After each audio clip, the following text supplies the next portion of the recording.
James Doyle here. Now, what was your first band that you got to go see that changed your love of music and was incredible and special to you?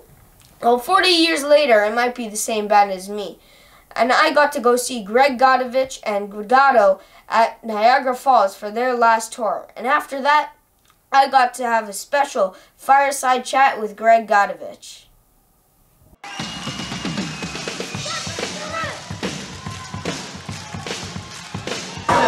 So now Greg has done such an amazing performance this afternoon with his songs and with everything. And he's signing autographs for the past hour with a broken hand. What's happened was someone from the crowd put his fist out to give Greg a fist bump.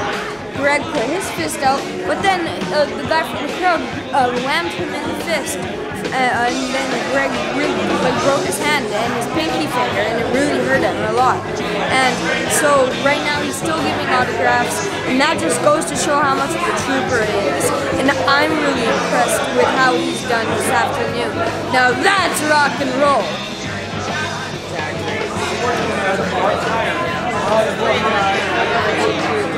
So Gene, you've impressed the band, you've impressed your father, you've done such a great job this afternoon. And what's it like to be up there on the stage in front of almost 500 people? It's the greatest feeling in the world. That's why I do it, to play live. Well, I think that is just such a great answer. I really love that kind of mindset. So thank you. Thank you very much, my friend. Thank you. Okay, buddy. So now here is Gord McKinnon, the guy who adds orchestra to the rock and roll. So how are you? I'm doing fine, gorgeous. How are you? I'm doing really good. So what's it like to be in front of this big crowd of people? It's great. And yeah, because I think it's really impressive being able to cope with having to always be at shows and stuff in front of lots of people, and I bet that the experience probably has helped you with it as well. Right? Absolutely. The more people they are, the better I play. I find it harder to play for 6 than 6,000. Well, I think because you get energy, you know? Yeah, well, that's pretty cool. So tell me about that harmonica. Well, I'm a keyboard player who plays a bit of harmonica. The first time I heard Junior Wells play harmonica, I thought, I've got to learn how to do that. Yeah. And the first time I heard Paul Butterfield, I thought, that's it. And I studied him as closely as I could. Like trying to make my tone like Butterfield's, you know? I think that's really cool. So thank you so much. It's really great to have you. It's a pleasure to have you on the stage and giving us all this great performance that we all wanted to see. So thank you so much. My pleasure, hey. So hey, James Doyle here, and I'm here with one of the greatest Canadian rock stars who has so much heritage, and I am just so amazed by his glory, and I am loving everything that he has accomplished. And now I'm here with Godovitz. So how are you, Greg? I'm fine, thank you, my friend. Yes, I have way more heritage than hair these days. Well, you know what? I am just loving the show that you did yesterday, and I think it is incredible on what you did and what you accomplished yesterday. So what's it like to be in front of that almost 400 people, all singing? What if, are you ever nervous of anything? Are you, stressed or what? Well, yesterday, stress is a big part of what happened yesterday because one of the guys who should have been on stage showed up and he was not feeling well. Let's just put it that way. Fortunately for us, our original Goddo drummer, Marty Morin, was here and he filled in. And for a guy that hasn't played our music in 40 years, he did a heck of a job. Well, I think that is really cool. And when I was listening to those drums, when I was listening to the whole band, you guys performed really well as a team. So how important is being as a team on the stage? How important is that? Well, it's all about teamwork. I mean, a band is more than one guy. So everybody's got to be gelled, and well rehearsed. Considering what happened yesterday, I am my own worst critic. I would have said it was a 9 out of 10. And that's a big time mark for me to give this group, even after all these years. Everything was locked in. Gord McKinnon playing keyboards for the first time with us. That was great. Yeah. Nice touch to it. I'm going to have him in my new band. And, of course, Gino's son, Gene. Yep. He did a fantastic job. I mean, he's just like his dad. you know, he plays all the notes, and it's great to have him there. Well, I think that is really cool. So, as an archaeologist, you were going to dig rock, but now the rock that you produce, everyone else digs. Okay, well, we better backpedal a bit there. When I was your age, that's what I wanted to be. I wanted to be I wanted to be some sort of ologist, whether it was an anthropologist or a paleontologist or an archaeologist or a geologist. I knew I was going to be an ologist. I didn't know I was going to end up a rockologist. But, you know, you're what, 12? Yeah. So I'm looking at you, and I was 13 when I started. I mean, of course, I'm 67 now, so you really look like a little kid to me. You don't sound like one, but you look like one. So I'm thinking, when I was a year older than you, I was playing at after-hours bars on Yonge Street. All right. And I look at you and I think, to your dad, don't ever let him do that. Yeah. Or you end up like me, sitting by the fire, having a chat. Yeah. Well, you know what? I think that did set you up for all the success that you've had, and I really like everything that you've been doing. Well, I appreciate it, but we had to work hard. I mean, you know, you think about it. I was 13 when I started, and I'm 67. Let's see how good your math is. How many years have I been playing? You've been playing 67, and I was 13 when I started. Or 54. 54 years.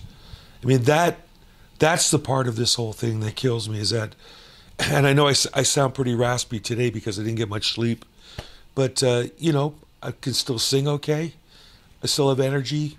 If people would quit breaking things on my hands, I could probably play for a while longer. Mm-hmm. Some guy punched me in the hand last night. I know that sounds weird. It was a fist bump, but a little too aggressive. Yeah. So now I have a sprained finger. Well, you know what? You're the kind of person that really is a get it done kind of guy. Continuing to play after your hand is almost broken, and it's... Well, you know, it's what you do, you know. The one thing about being on the stage and feeding off the energy in the audience is your adrenaline's going. Yeah. So, I mean, I've played, you know, I mean, recently I got a whiplash. Don't ever get old, kid. That's my best advice to you. Don't ever get old. Mick Jagger once sang, what a drag it is getting old, and he was right on the mark. Of course, he's 75, and he's still playing, so it makes it easy for young guys like myself when I look at Mick and Keith, you know? Yeah. Well, you know, a big thing is, what's it called? So you have several songs, that have, you know, sitar, and they sound very much like the Beatles, sort of. Oh, yeah. And it kind of seems like you're channeling George Martin, so tell me about that. Well, I mean, they were the reason I got into playing music in the first place. And everybody steals from the Beatles and George Martin. I don't care who you are. Even Nirvana and bands you wouldn't even think. Everybody steals from the Beatles. Or borrows politely from the Beatles. But, yeah, I mean, you know, that, you know, I'm sitting here with a pair of John Lennon glasses on, you know? Yeah. That says it all. I mean, I'm still totally besotted by that great band. And, you know, I mean, I don't think I look like John Lennon. I'm not that stupid. But, you know, at times I can see myself writing like him and writing like Paul, you know? Well, you know what? I really think that your songs have, you know, a character in them, similar to the Beatles. So that's a really cool thing. Yeah, I agree. I like the harmonies. That's why when the new band I put together, and Marty last night that played that was in Goddo originally, like him and I really had a good vocal blend. And we used to sing all the songs in unison, and then when it got to the chorus, him and I would decide who was going to split to the third or the fifth harmony, and that's how we did it. And I'm looking forward to working with him again because, you know, we're schoolhood, you know, school chums. Yeah. And we, you know, we mesh musically because we've known each other for so long. Well, you know what? That's really cool. So now you have had so many great albums in your career, and you have the new album, Amuse Me. So I'm really liking a ton of these albums. You have some old ones right here. Melting beside the fireplace, by the way. Yeah, well, this is the latest one I did a few years back in Calgary when I was living there. And I was working with Paul Dean. Yeah. Paul Dean is the guitar player and the main songwriter for Loverboy. Mm-hmm. He was living there. We were playing I talked him out of the house on Sunday nights, and we put a little jam band together. Yeah. And I started writing all these songs, and he said, these are the best songs you've ever written. He said, we got to record these before I move to Vancouver. So we called up some friends, all the Top Gun Calgary musicians. I mean, the keyboard player, Mike Little, is like, he's an unbelievable keeper. I think he plays for Gord Bamford or one of those country guys. He's musical director. I met him the day before we started recording. They introduced me to him in the studio, and he says, "Geez, I've always wanted to meet you." I said, "Yeah, me too. Pleasure to meet you." I said, "I'm going to start a new album tomorrow. You want to play on it?" He played on 10 of the 11 tracks. Yeah. So I got real lucky getting all the all-star guys in Calgary who, knew I was there and said, "Yeah, we'd love to play on your record." I think it's the best record we ever did. Well, you know what? I love all of your records and all of your albums, and I just think that your music really has that character that let's just say a lot of other songs don't have as much. Well, thank you. There is one thing about my songwriting. A lot of it's always been tongue-in-cheek. Like, I wrote a song called "I'm Just a Pretty Bad Boy." I never believed all that stuff. You're a pretty bad boy. I certainly wasn't. And I write a song called "Rockstar," which is on one of the albums. I mean, only I think I could get away with writing songs that says I'm a big rock star and I'm okay. A lot of other people would look super foolish trying to come across, but I've always been totally tongue-in-cheek and sort of self-deprecating the way I look at myself. Mm-hmm. I don't look and I don't feel like any big rock star. But when I'm on stage, things sort of change, the lights and the sound and like an autobiography kind of thing. Well, sort of like that, yeah. But there's so many elements involved in who you become when you're on. The guy that I am sitting here is not the guy that was on stage last night. Yeah. But I am the same guy. It's just that's the other side of the coin. Yeah. So how raspy I am. Well, today is Remembrance Day, and your dad did fight in World War II. And as Archie Bunker said, WW2, the big one. Yeah. My dad was in Europe. And, well, a lot of people appreciate him fighting, and a lot of people appreciate the whole army and everyone who risked their lives to fight. Well, I not only appreciate what he did for our country, I appreciate more the fact that he made it through and came back, or we wouldn't be having this conversation. Yeah. Because I was born after the war. My older brothers, they were just children when my dad went away. So Lord knows what my mother went through. I think she worked in munitions factories. She sang on the radio during the war. Yeah. Which is probably where I get some of my, talent from. Mm-hmm, yeah. And, I did hear, on the web or whatever, that you kind of get, that one thing is the musician kind of thing from your mom. And then another thing that I did find on the web is that you kind of get the dancing from Dad. So my dad was apparently the hot guy at the Palais Royal. My mom said all the girls were after him to dance. And it's funny. I mean, I like dancing, and I've been in places like the Dominican, and they go, for an old guy, you really got some moves on you, But then I think to myself, yeah, I'm an old guy. I should sit in a chair and watch young people dance. So I save it for on stage, and yeah. I could get a couple of things out on stage, but I'm no Michael Jackson. Well, you know what? I just like everything that you are able to do and everything that you've accomplished with the albums and just, all of these amazing shows and songs and everything.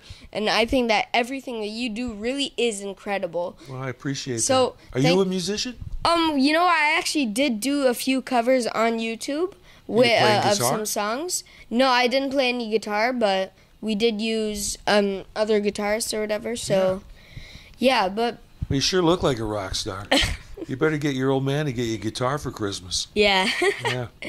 So this was really my first real rock show that I have ever been to. And I corrupted yet another child. Excellent. Well, I think this was possibly the best first rock show I could have possibly had.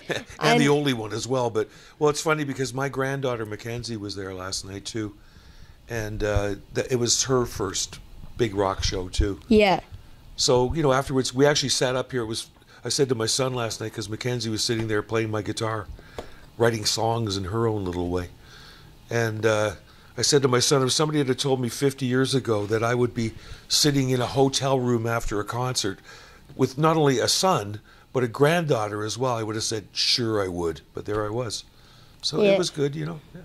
Well, the big thing is that this is the closing of one chapter, but it's opening of the next chapter. And I actually heard a rumor that you guys are having one last show. Well, I think we owe it to the people in Toronto to do one show there. I never wanted to announce that this was the band's last performances. I never wanted to do that.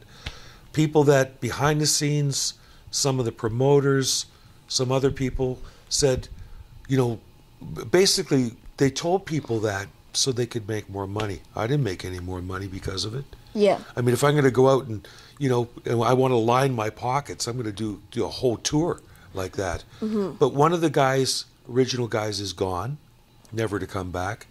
Now the second original guy is gone, never to come back. It's time for me to move on and do something different.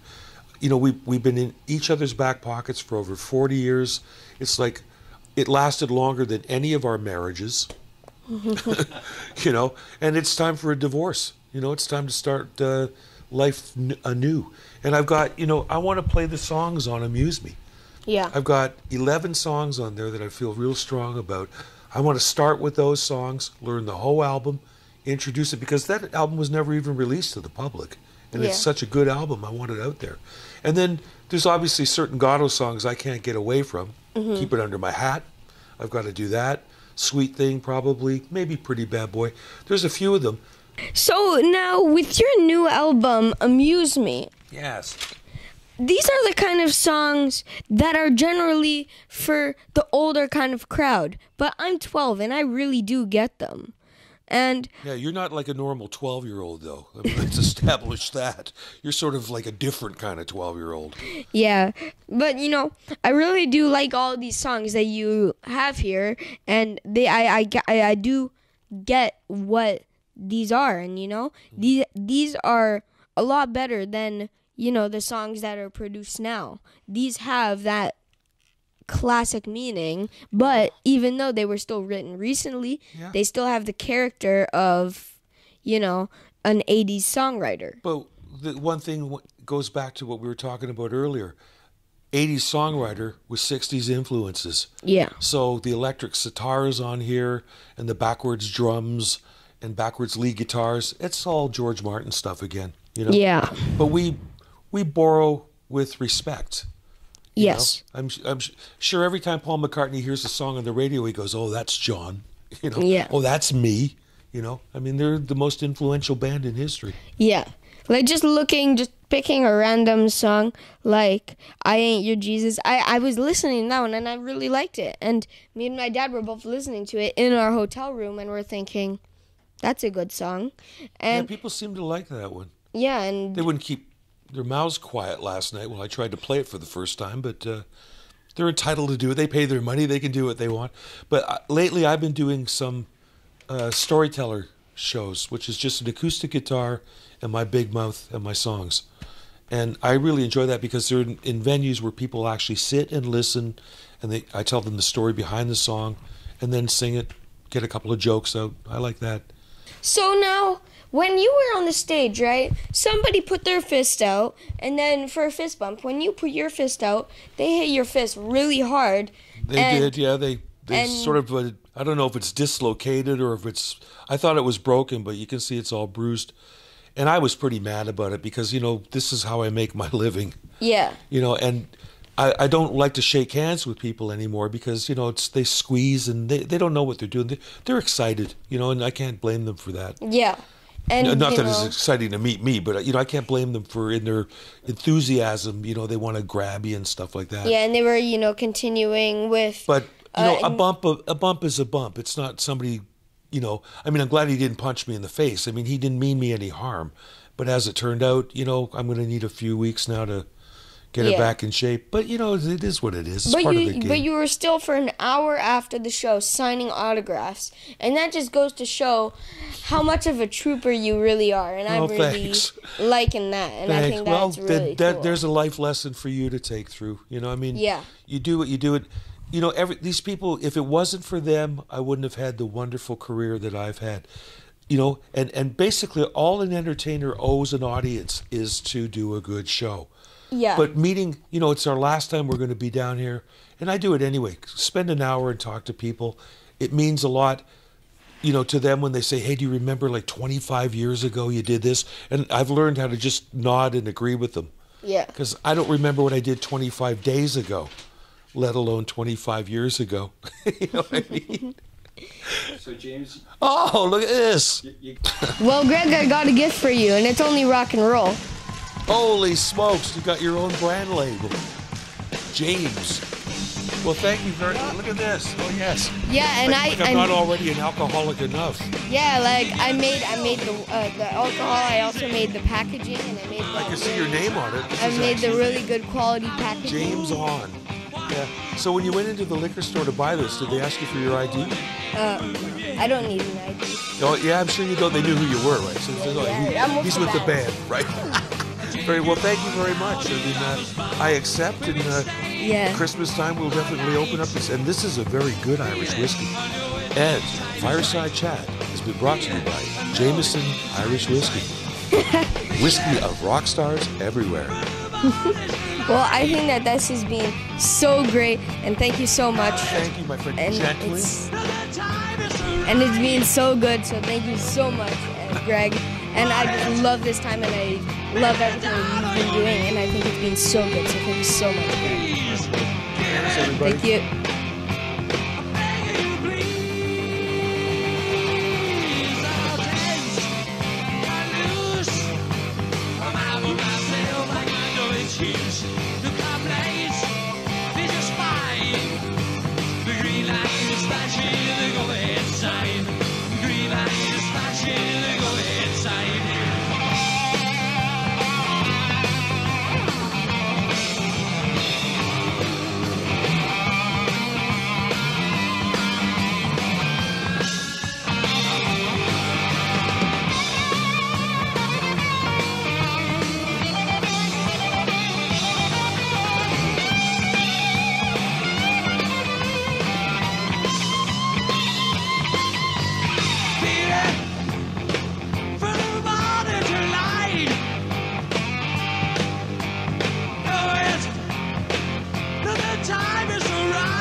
Feel it, know it, time is right. Feel it.